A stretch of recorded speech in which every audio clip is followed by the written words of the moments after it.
Are you over 50 years old and dealing with pain in your knee caused by arthritis? In this video, I'm going to give you the best exercises that you can do to help relieve that pain and strengthen your knees. Hi, I'm Dr. Daniel Bridge. I'm a chiropractor in Helena, Montana, and this channel specializes in keeping you in your tip-top shape so that you can stay healthy and keep doing the things that you love to do. As life gets busy, sometimes it's easy to neglect the exercises that we know that we're supposed to be doing, and our knees can pay a big price for that. Once our muscles around our knees get weak, the forces go through our knees, and instead of getting absorbed by the muscles, it gets transmitted to the cartilage, to the tendons, and to the ligaments, which can really cause our knees to hurt. Now, the nice thing about this is as we get our knees stronger, they're going to function better and they're going to have less pain.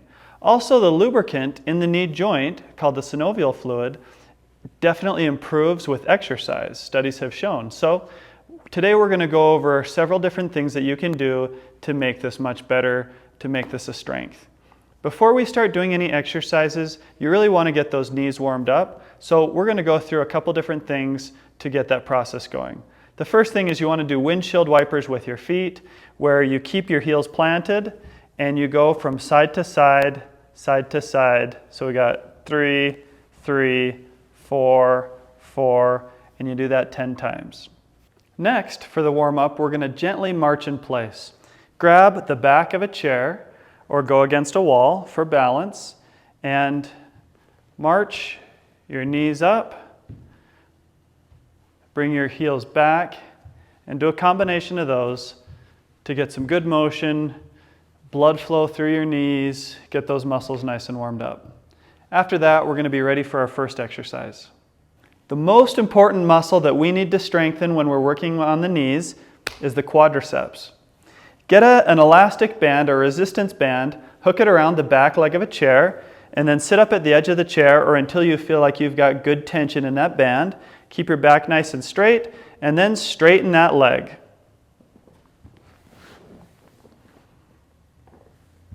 I'm going to repeat 10 times on each leg, and I'll do that 3 times. So you're doing 3 sets of 10 on each knee.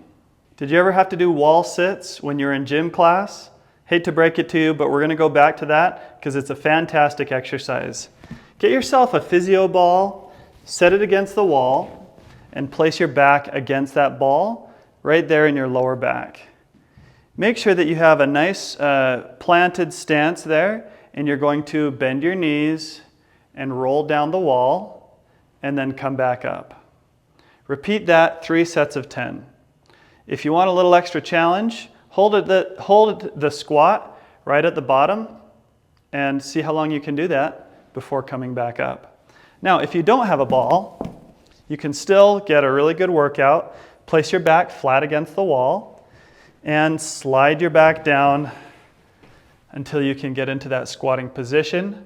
Like I said, you can either hold it or you can slide up and down the wall, really focusing on keeping those knees straight, keep them from shaking, and you can really feel those muscles start to activate.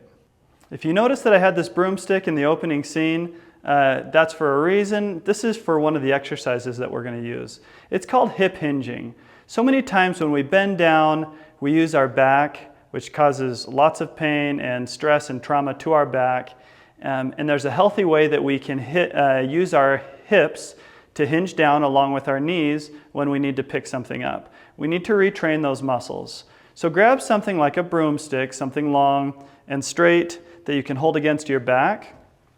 And so I'm putting it over my back like so, and I'm making contact right there on my sacrum. And the drill is to bend forward while keeping the broom handle touching your back the whole time. So in order to do that, you want to get a nice wide athletic stance, and you're going to bend forward and see how the broomstick is still touching my back and my sacrum versus if I round, it comes up. We want it to stay in contact with that.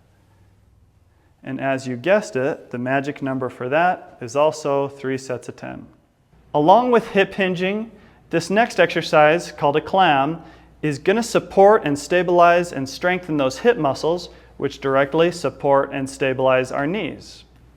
Lay down on your side and make sure both your shoulders as well as your hips are stacked one on top of the other. Your knees should line up as well. Slowly and under control, raise that top knee about 8 inches away from the bottom knee and come back down. As you come back down, they should line up again. This is kind of challenging, and you might find your body starting to cheat. One way you'll see that is your hips will come open up as they're engaging other muscles to try to open up that clam. Keep those keep those hips one on top of the other, and nice, slow, and under control, bring that knee up. As you do that, you're going to notice a lot of burning right through this area, which is the gluteus medius. It's a muscle that is classically weak on people, especially in our society today. We do not do a lot of side-to-side movements. We walk forward, we turn, we walk forward, we slowly turn, but we're not jumping side to side. And that's what those muscles are really for. And because of that, it changes the way we walk when those get weak, and that stress and strain goes straight into our knees. But you can reverse that once again by getting those hips strengthened through the clam exercise. 3 sets of 10, do it on both sides. That's going to give you good balance, good strength, good support for the knees. All of these exercises, they're very effective, but you need to stick with them and be patient. And over the weeks and months, your knees and your hips are going to get stronger and stronger and stronger. Your knee pain's going to come down. Your function's going to go up. Getting out of chairs isn't going to be so challenging. Going up and especially downstairs isn't going to be so challenging. And you're going to be moving a lot better. For more tips on things to do at home, check out our video right here. And please like this video, subscribe to our channel. Any questions you have, leave it in the comments and I'll make sure to answer those. See you next week.